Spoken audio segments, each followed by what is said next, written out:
Ano nga ba talaga ang silbi ng sobrang pagsisikap? Hindi ito simpleng tanong. Ito ang tanong na halos walang gustong harapin ng totoo. Dahil gusto ng sistema na lagi kang abala.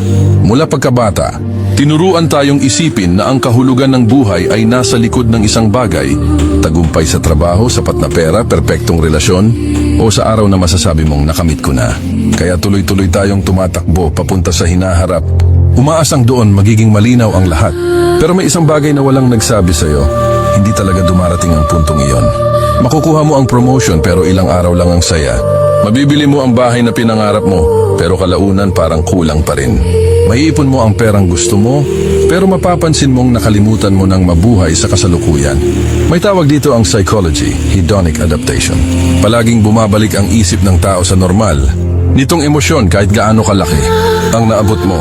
Ibig sabihin, walang panlabas na bagay ang ginawa para punuin ka habang buhay. Hindi dahil wala kang utang na loob, kundi dahil ganun gumana ang isip ng tao. At alam iyon ng sistema. Kaya palagi ka nitong binibentahan ng panibagong goal. Dito nagsisimula ang totoong pagod. Dahil karamihan ng paghihirap mo ay hindi galing sa buhay mo ngayon. Galing ito sa pagkakulong mo sa dalawang panahong wala naman talaga, yung nakaraan na hindi mo na mababago, at ang hinaharap na hinihintay mong maging simula ng totoong buhay mo. Pero ang buhay, hindi kailanman naroon.